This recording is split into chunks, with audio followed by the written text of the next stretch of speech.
pessoal, tudo bem com vocês?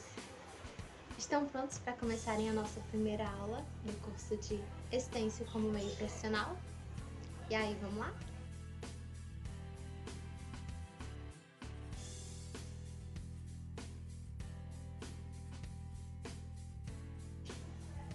A aula 1 terá como tema a história do grafite, o contexto em que surgiu, a história desde a antiguidade até agora e a origem do grafite em geral. Desde a pré-história, o homem come, fala, dança e grafita, segundo Maurício Villaça.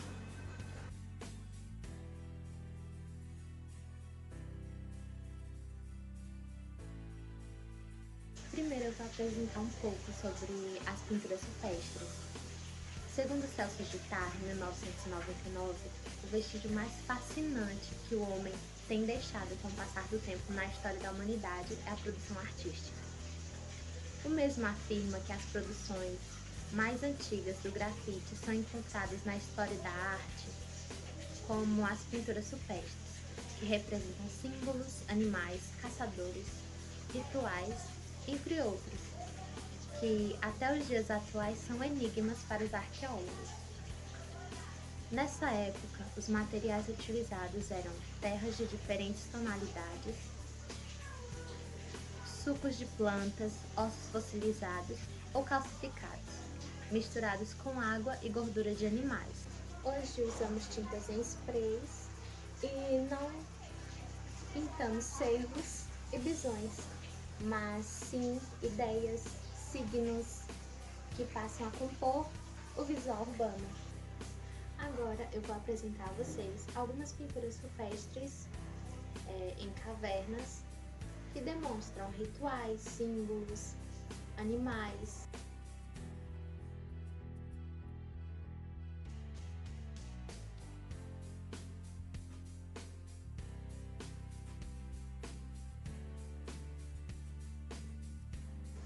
Maurício Villaça, um dos precursores da arte do grafite no Brasil, partilhava da ideia de que grafite também são as garatujas que fazemos desde a mais tenra idade. Os rabiscos e gravações feitos em bancos de praça, banheiros e até mesmo aqueles que surgem quando falamos ao telefone.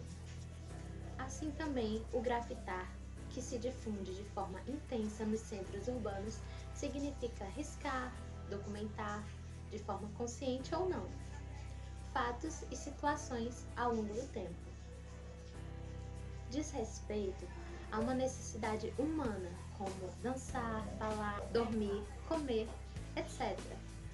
É impossível dissociar essas necessidades humanas da liberdade de expressão. Tudo isso em que mencionei agora está relacionado à forma de expressão do indivíduo. Tudo o que você quer falar, do que você quer demonstrar, explicar a alguém. Muitas vezes a gente desenha, rabisca e é uma forma de expressar suas ideias, sentimentos, etc. Não existe grafite ou quem o produza de forma não democrática. Aliás, o grafite veio para democratizar a arte, na medida em que acontece de forma arbitrária e descomprometida, com qualquer limitação espacial ou ideológica. Todos os segmentos sociais podem vir a ser lidos pelos artistas do grafite, assim como seus símbolos espalhados pela cidade podem ser lidos e vistos por todos. A palavra grafite vem da prática de fazer marcas, inscrições e desenhos em muros. Surgiu no Império Romano, onde eram feitas estas manifestações artísticas. Por isso o nome grafite vem do italiano graffiti. É o plural de grafito. No plural, refere-se aos desenhos, por exemplo, os grafite do Palácio Pisa, Palácio da Carovana. Agora eu vou demonstrar algumas imagens que mostram exemplos de grafito no Palácio de Carovana, em Pisa, na Itália. Vasari desenhou a fachada com uma série de janelas regulares, retangulares e emolduradas em pedra. Além disso, a fachada foi adornada com extraordinários desenhos de grafite, principalmente relacionados com figuras alegóricas e signos zodiacais, que depois foram esculpidos por seus assessores Tommaso di Battista del Verrocchio e Alessandro di Arezzo Forzori, que as combinaram com bustos em mármore e brasões. No primeiro andar, no final da fachada, foram colocados 2 brasões da Ordem dos Cavaleiros de Santo Stefano, enquanto o tímpano curvilíneo da entrada principal foi fixado ao brasão de armas dos Médici, incluindo os símbolos da ordem, já que Cosimo I de Médici foi proclamado grão-mestre da ordem. Os túmulos dos faraós egípcios representaram outro momento da pintura mural. A narração dos fatos no misto de imagem e texto nas paredes dos túmulos podem assumir uma característica de grafite, predominando a função decorativa e a aplicação de técnicas mais requintadas. Não existia mais o gestual, que era próprio dos povos primitivos. Não eram mais traços espontâneos, mas elaborados. Essa função de expressão artística foi utilizada desde o Extremo Oriente, Índia, China e por todos os povos do Mediterrâneo, assim como os murais narrativos dos egípcios. Os murais descobertos em Pompeia nos fazem supor a qualidade da pintura alcançada pelos romanos. Os primeiros cristãos grafitavam os símbolos das igrejas nas catatumbas de Roma, onde se reuniam secretamente. Veremos agora algumas imagens que mostram as representações dos túmulos dos faraós e também representações em paredes de templos chineses.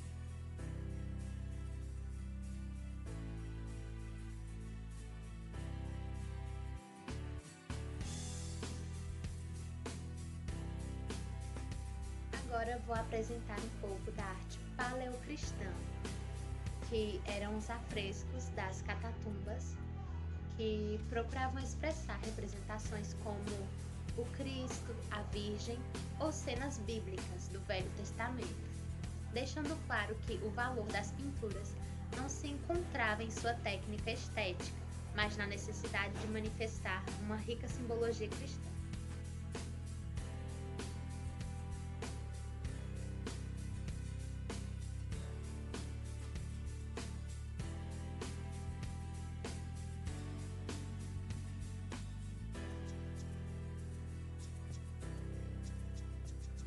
Logo a seguir, vocês verão a representação mais antiga, do século II, de Maria com o Menino Jesus.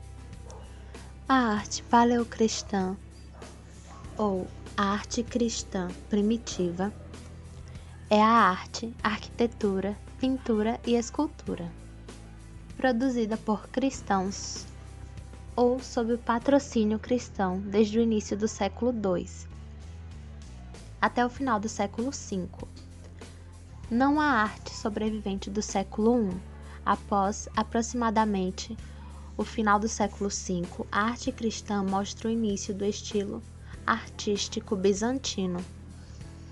Antes do início do século II, os cristãos, sendo um grupo minoritário perseguido, podem ter sido coagidos por sua posição a não produzirem obras de arte duradouras, uma vez que nesse período o cristianismo era uma religião exclusiva das classes mais baixas. A falta de arte sobrevivente pode refletir uma falta de recursos para patrociná-la. Os primeiros indícios claros na afirmação de um estilo próprio cristão surgem em inícios do século II, sendo seu expoente as pinturas murais nas catatumbas romanas, lugar de culto e refúgio cristão. Normalmente, os primeiros cristãos representavam o corpo humano de maneira proporcional e bidimensional, por vezes adaptando elementos da arte pagã e, obviamente, harmonizando-os com os ensinamentos cristãos, bem como também desenvolveram sua própria iconografia, por exemplo, símbolos como o peixe, uma arte livre para todos, ictus, o grafite. Diego Rivera, José Clemente Orozco e Davi Alfaro Siqueiras faziam uso dessa técnica de pintura mural. Em 1905, o doutor Ayo, pseudônimo do pintor Bernardo Carnada, publicou um manifesto defendendo a necessidade de uma arte pública. Gitarre, 1999. Pintaremos os muros das ruas e das paredes dos edifícios públicos, dos sindicatos, de todos os cantos onde se reúnem gente que trabalha, afirmava Siqueiros. No Brasil dos anos 1950, vários murais arrematavam as fachadas dos edifícios, narrando temas da história e da arte brasileira, como o realizado por Di Cavalcanti, com cerca de 15 metros de comprimento na fachada do Teatro e Cultura Artística, na região central de São Paulo. Todos esses dados sobre muralismo, junto com a pop art, já apontavam para a origem do grafite contemporâneo enquanto expressão artística.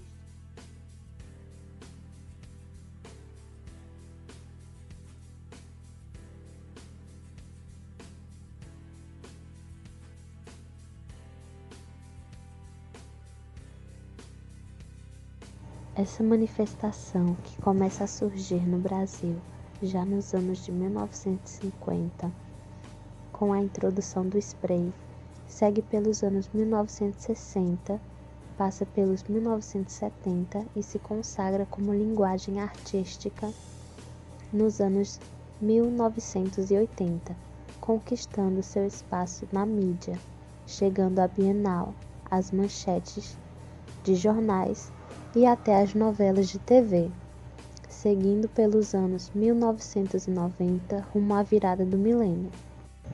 O grafite tem como suporte para sua realização não somente o muro, mas a cidade como um todo, postes, calçadas, viadutos, etc. São preenchidos por enigmáticas imagens, muitas das quais repetidas até a exaustão, característica herdada da pop art, efêmero por natureza, vai da crítica social, como foi a fase de super-heróis, em que vários personagens de histórias em quadrinhos foram grafitados pela cidade, questionando a falta de sérias lideranças políticas no país, até complexos seres lembrando extraterrestres, ETs, sempre com muito humor e descontração. Gitarre, 1999, livro O que é grafite, página 16. Agora vamos entender um pouco da pop art e da fase de super-heróis. A pop art surge em um período pós-guerra e pós-expressionismo abstrato, trazendo consigo, além de um movimento artístico inovador, uma luta principalmente contra o consumismo.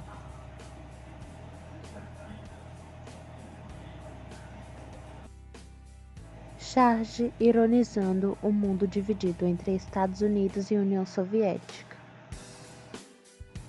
O ideal de vida americano passava pelo consumo de muita comida, produtos e atividades de lazer. Logo após, teve início a fase das histórias em quadrinhos, onde se utilizava de figuras de super-heróis para fazer crítica social, questionando a falta de sérias lideranças políticas. Os personagens do Quarteto Fantástico, Homem de Ferro, Hulk e os X-Men representam aspectos da Guerra Fria, tais como corrida armamentista, desenvolvimento de tecnologia espacial, cortina de ferro, bombas nucleares, questões raciais, entre outros temas. Desde já gostaria de agradecer a participação de todos